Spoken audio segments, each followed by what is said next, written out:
Maybe shake the arms out. And breathe. You may wish to breathe in through your nose and out through your mouth.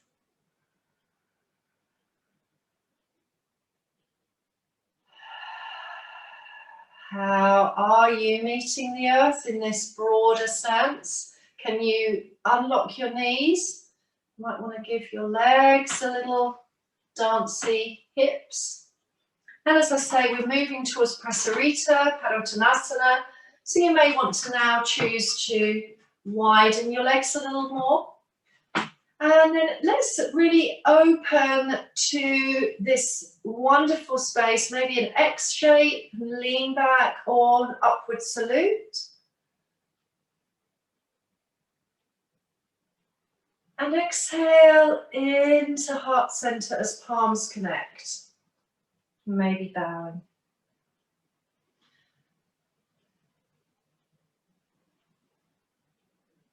And you're opening the front, so the navel to the heart, to the throat, to the third eye, if you're interested in the chakra system. And you may be bending back a little bit, or maybe quite a lot.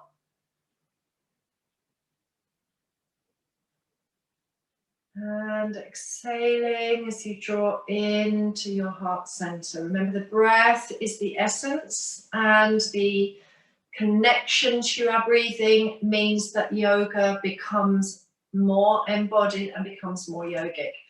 Maybe bring the hands to the hips now. Remember, it's a good idea sometimes to just bend into each knee, and that will tell you and inform you, do your legs need to be a little narrower? Do they want to be wider? How does that feel as you just oil those knee joints? I'm moving quite slowly because I am sensing in my body today a need for tenderness, perhaps a bit of self-nurturing, caring, which means perhaps I slow down a little bit. I do have a very busy life outside of classes and teaching. I like to have activities that I do. You know, I might go for a really strong, brisk walk.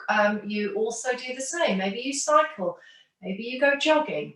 Maybe you go swimming if there's pools that are open, yeah? So let's notice that.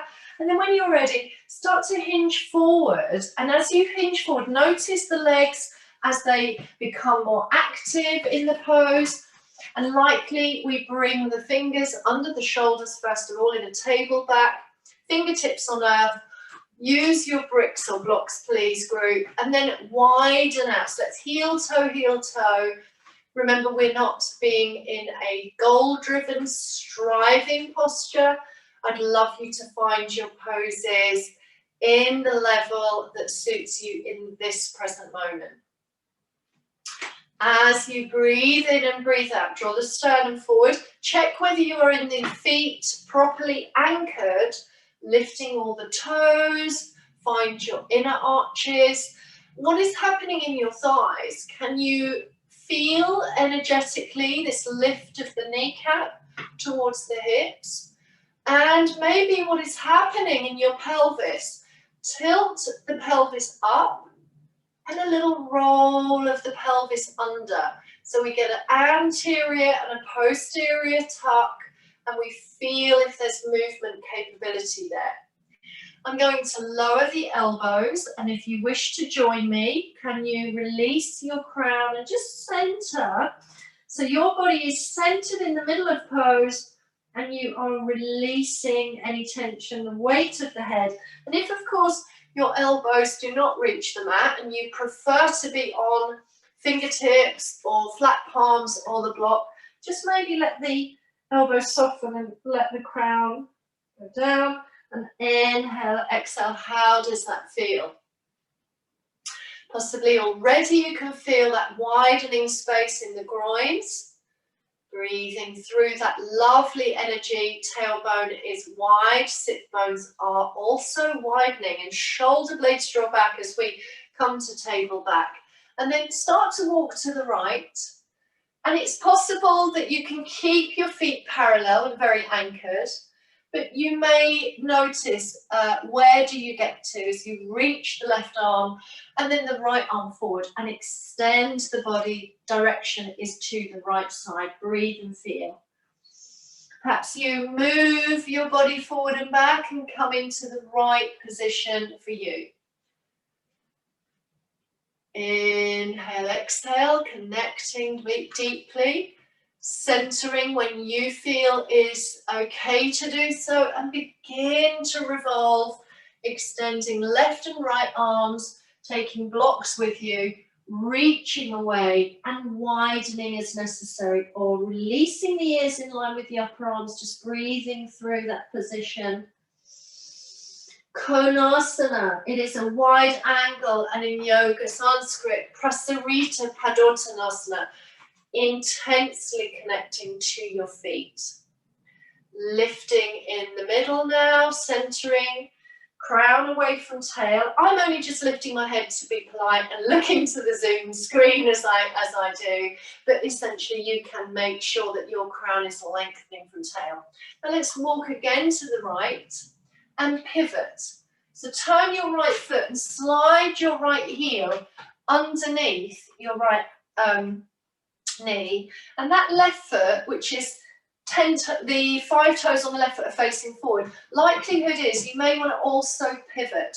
So lift onto the ball of that foot. You may want to shorten your stride and then re-anchor the left heel back so that the inner arch is noticeable to you. Bring the hands on the inside, wedging the right arm on the inside of that right leg, and just notice how you feel as you open out and reach the left arm up to the sky, and maybe even look up. Can you rotate? And then the left arm may come over the ear. Breathe and feel, anchoring through the left leg. And then a little circle.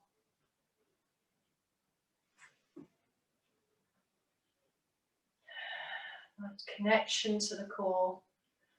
Left hand on your hip, press through and stand. And as you come to stand, perhaps rebend into that right knee. Body is forming a center, but we're not going to twist the body dramatically. We're actually going to send the torso to the diagonal corner. So this is what Jason Crandell calls warrior 1.5, and I really like it. So your right knee is very, very aligned. Your left leg is extending away. You are centering crown above the hips. And then let's reach the arms. But instead of forcing your body into a particular angle, we are wide of the legs in a warrior 2 style, but the torso is facing that diagonal corner. And it's actually a very compassionate way of finding this pose. Lift out of the heart, perhaps lower the pelvis a little bit, stand your ground, and then rise. 2 straight legs, hands into center, and then pivot back to your wide angle. Little bit of foot and leg and hip arrangement, and stand your ground again. But try not to stand into that harsh, hardening center. So we maybe place our palms on the heart center, one palm on top of the other. Allow breath to be felt in the heart and soften the sternum, soften in. So often if we're breathing too actively and too aggressively, as we breathe in, it's like we're bursting the heart open, which is lovely, but it's not always necessary.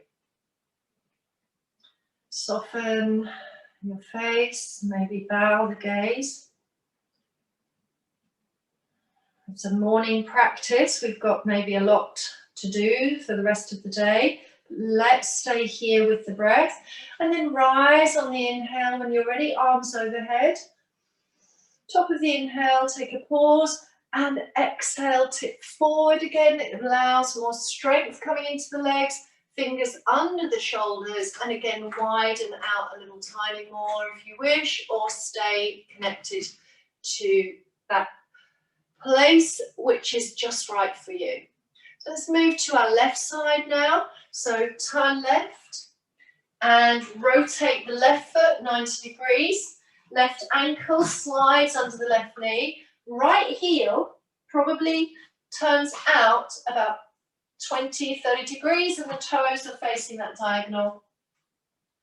If you can, start to wedge your left arm or shoulder inside that leg. So we don't want the leg to push away. We want that leg to form a barrier in order to open out and find this space and any amount of rotation. Remember, the pelvis is helping that. You can make a fist with your left palm if that suits.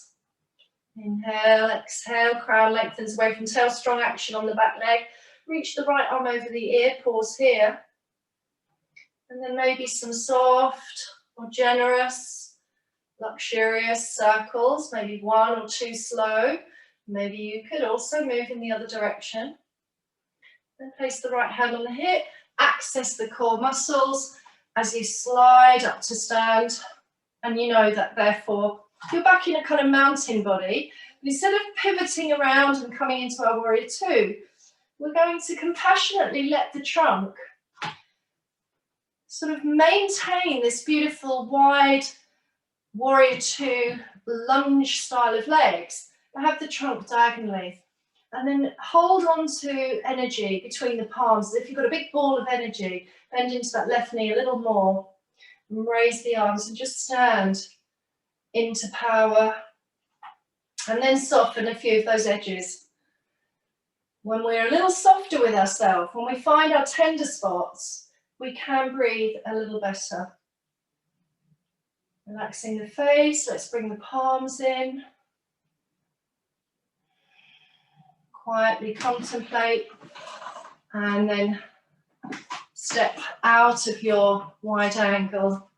And as you come to narrow, what do you notice about the residue of that pose? In Patanjali's Yoga Sutras, it states, asana having a lasting effect upon our body and mind systems to leave a beneficial residue. So let's be aware of that. And now let's use the symbolic beauty of Vrikshasana, the yoga tree. So again, find your feet, spread your toes, and be in this place of wisdom, rooting through the earth. Maybe bend the knees a little bit to really find your place in this world today. When we meditate and when we form more self-compassion, we don't have to change ourselves dramatically. We maybe just have to embrace who we are, all sides of ourselves, without labeling. And then let's start to bring the right knee to bend, so weight is passing now through that left leg. You can step into your tree. I like to draw the heel into the perineum, but you can find other options, of course. And I'm going to start with a little soft-hearted tree. Eyes are open with a light drishti. And then maybe reach arms away, embracing open space. You can find those little tiny wobbles, and maybe you can stand longer, or maybe you release. And if you do, if you wobble out, pause and breathe and come to heart, palms on heart, or give yourself a little hug. And that would represent your inner critic. If you're very harsh, and the first thing you say to yourself is, oh gosh, I'm so rubbish at balancing. But that's just not true, is it? Instead, just take a moment. If you've had an emotional wobbly week, if you're overwhelmed, if you're super tired, you're going to wobble more perhaps. So let's try that same side again. Your feet a little wiggle out. You may want to step into your power, of the tree. You may want to stride and walk into it and just put the foot beside the leg. So you take a step forward, put the foot low to the leg. That might feel exactly what you need. I might retry this one, pressing the foot to the leg, pressing the leg to the foot. Bringing a little mudra in now, a wisdom mudra, forefinger touches thumb, and just soften the shoulders, gaze into the distance. Centering the body.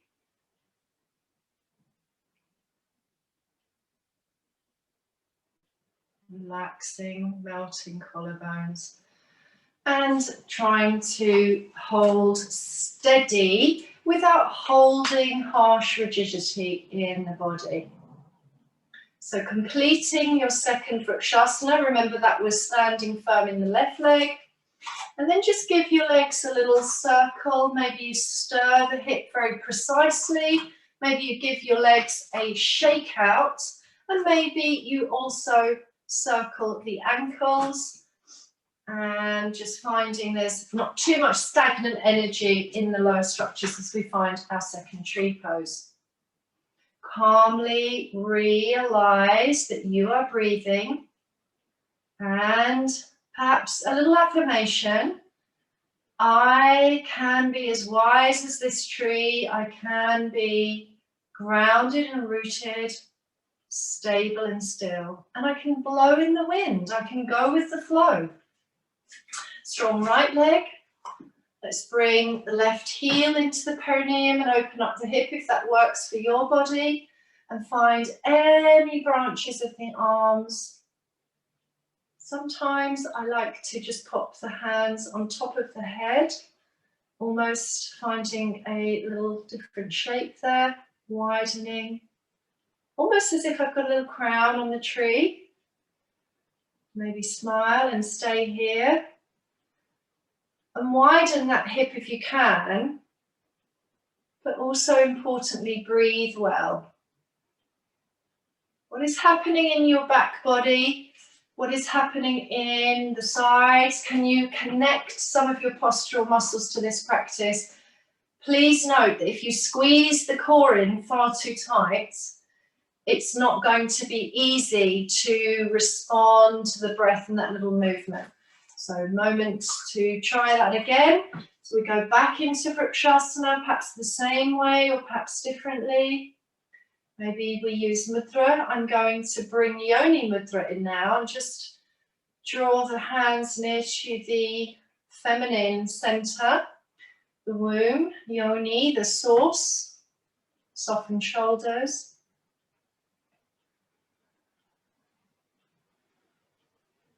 So you're also wobbling and you might have to try this pose 3 or 4 times. It's fine, repetition is helpful. And we build confidence and competence when we repeat poses that we know well. So let's release from our tree practice now. Again, give yourself a little shake if necessary and bring the palms to heart, or take hands onto heart, one on top of the other. Bow the gaze. Mountain pose.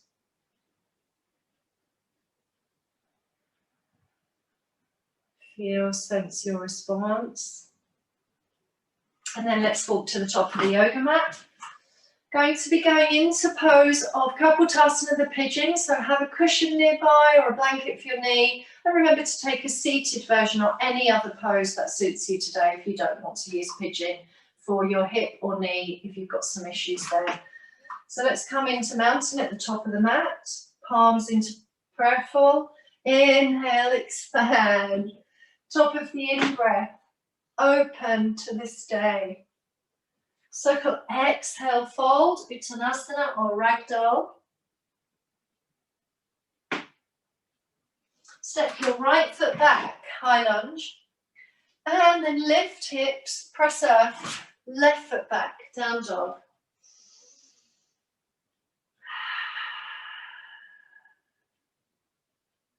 And then step your right foot forward, high lunge again. Step the left foot forward, rise, open. Once exhale, same practice. Left leg back now, high lunge, steady, lift hips. Onto down face dog, give yourself a pedal or access stillness in down dog. And then left foot forward, high lunge. Obviously try to make that as light as possible. Step forward, and this time as you fold, lift the sternum forward, soften the knees, and draw the body in closer, crown down, and let yourself feel as if you're letting go of issues in your mind or worries or concerns for this moment. And then step back, take your knees down, press the palms under the shoulders, and let's give a lovely circular action to the hips and the pelvis. And maybe even roll the shoulders as well, so you get into this lovely active massage, mobilizing.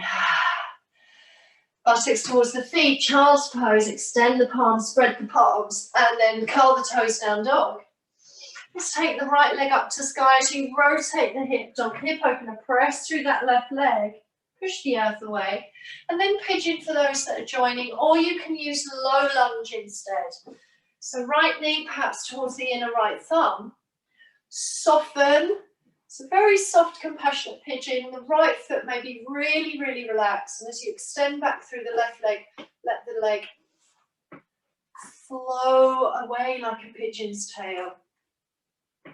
And you would have possibly adjust this front leg so the foot is flexed. If your shin is parallel to the front of the mat, if you can find that version. Otherwise, center your hips as best you can.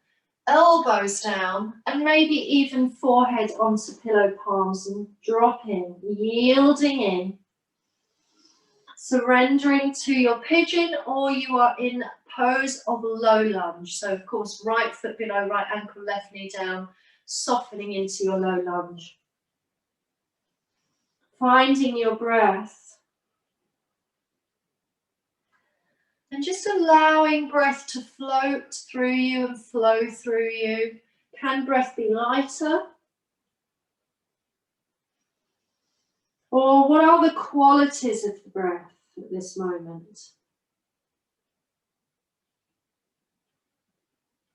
And most likely, if you've managed to surrender your body and your weight into your soft pigeon, and really let tissues spread, then you will feel this pose opening up in that right hip. Let's slowly make our way out. So roll the shoulders away. I call this upright pigeon. Curl the toes, push the earth away, and as you lift, just lift that right leg. So a moment of strong plank almost. And then feed legs back into down face dog, or choose child's pose or cat pose as an option. A bit of swaying, wag your dog's tail. Let's rise the left leg to sky. Maybe come up into the ball of the right foot, or grounded, and then pivot into hip opening dog. Push the earth away, press and breathe. And then left knee comes forward, hovers, slide the right leg back. Obviously adjust for comfort. You may have put a cushion under your left hip or buttock, or a yoga block. Please have patience. This is a definite self-compassion in action when we offer tenderness to our practice in the form of props. So no need to force anything. In fact, the body will respond harmfully in that sense that the Golgi tendon reflexes, so your stretch reflexes, will come in as a protective measure. They will be triggered if you try to force an opening in your hip that isn't ready for you yet. So please, I'm trusting you to make your adaptations. When you are prone, if that suits you, soften deeply the belly, relax more. This is kind of the yin quality of practice here when we find Kapotasana. Maybe you need to give yourself a little rock, a very tiny pelvis rock. And can you also soften, please, your extended leg? So that right leg, can you soften the knee? Because if your knee is really pressing into earth, you may be resisting the full qualities of the posture. And let's take one more round of breath here. Just taking a sneaky look at the time to see how we're doing. Roll the shoulders back, lift the chest, upright pigeon, curl the back toes. You can just slide out from here and come to kneeling or child's pose, or press the earth. Oh, lift those hips, hug that leg into your body. Sometimes I call this pigeon plank, or it's a bit like knee to chest plank. Drive body back up to a powerful dog. Inhale, exhale, and then bring the knees down and come into seated, and choosing seated Sukhasana or seated Padottansana. So choose your cross leg, natural, easy pose, or please choose butterfly, bound angle, Padottansana. I'm going to choose that one. And make this comfortable, make this really not as harsh. How can we, again, access our tender places? Perhaps we put a cushion under here and under here, or perhaps we sit on a blanket.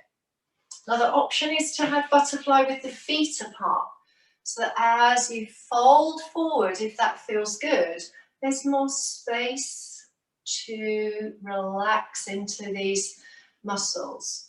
So can we please all find Sukhasana, easy sit pose and fold, or find Padottansana, which is a little more intense, I find.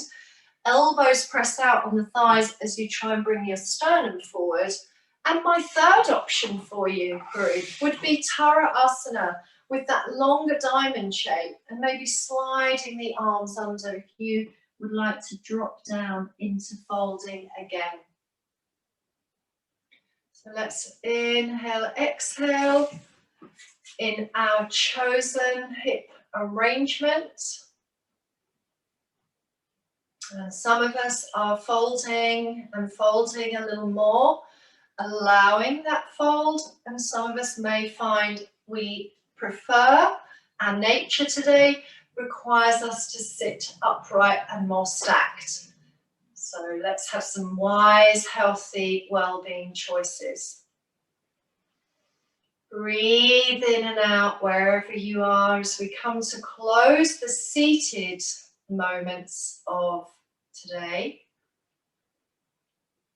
And then gather your legs in. Make sure you've plenty of room on your yoga mat. Maybe you've gathered your blankets, pillows, cushions.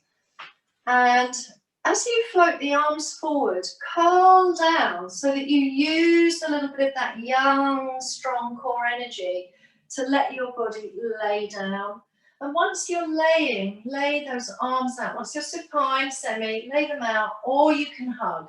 So you can have your feet down in that lovely supine semi, shoulders away from ears, offering a floor twist in the standard way with the feet down, or draw knees into chest and give yourself a lovely hug, because touch, when we touch our own selves, when we give compassionate hugging and touching in this pose, Apanasana, that quietens and calms the nervous system. And obviously in this year of 2020, in this COVID year, we may be missing out on touch, and that isn't ideal. So arrange your body after hugging, twisting and rocking. Please arrange your body completely in the best sense of relaxation pose. Supine semi is fine, especially if there's tugging on your back, or of course come into full shavasana. And as soon as you can, close eyes if appropriate and comfortable, and start to feel and sense your inhalations. So start to breathe in and notice and observe yourself. And the breath in is our nurturing breath, our oxygenation, our nourishment, our prana. So let's inhale. And just release the exhale. So for the first 3 to 5 breath cycles, I'd love you to visualize that as you breathe in, this is representing the tender, soft, kind, and loving parts of you. And for that reason, we'll color that inhalation a beautiful golden, warm golden color. So let's draw the warm golden breath of loving kindness and compassion, self-soothing nurture. And we're bringing that in. So that's why we're going to focus on our in-breath for the first 5 or so cycles.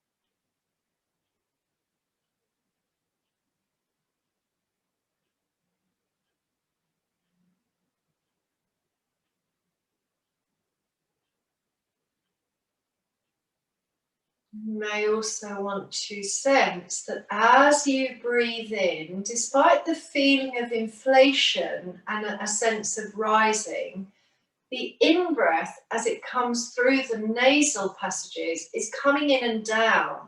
So actually the pathway of prana is in and moving down into the heart, lungs, nourishing at the cellular level.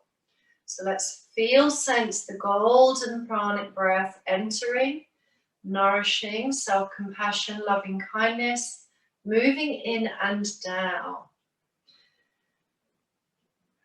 Melting shoulders, making sure your body senses heavy weight as it is warm and relaxed. And relax it more if you can. Letting go is also a major form of compassion, tenderness, and mindful caring, heartfelt caring for yourself. Now let's turn our attention to concentrate on the exhalations, the out breath, and we'll colour those bright white.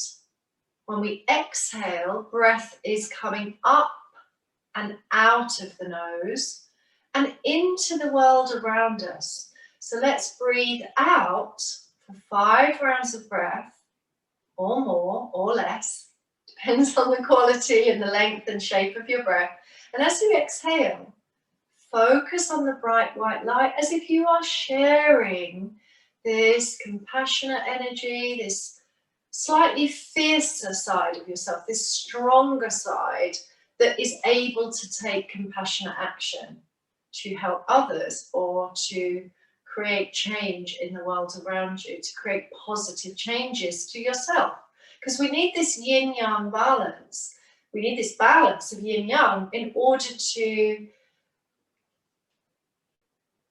have that mindful equilibrium, that lovely state of centeredness and self-connectedness that we would all desire in our yoga practice.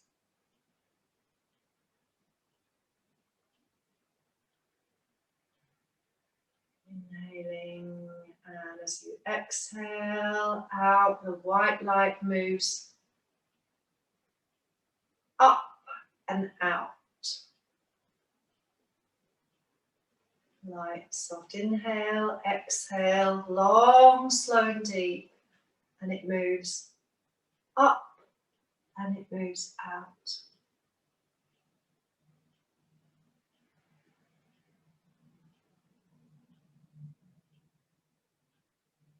Softening your facial muscles, relaxing the cheeks, and softening your heart, your belly, legs perhaps long, arms loose.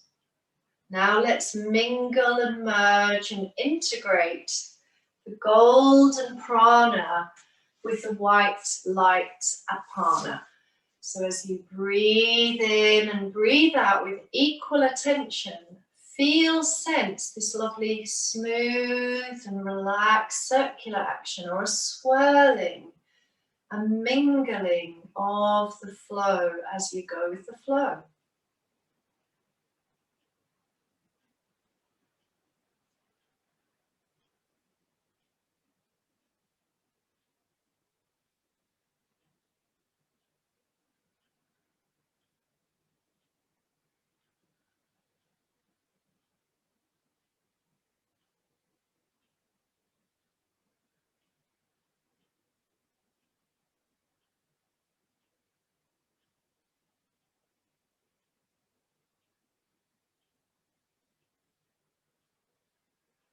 What are you noticing about the qualities of the in-breath and the qualities of the out-breath? Is one shorter or longer? Welcome all sensations, thoughts, feelings, emotions into this practice.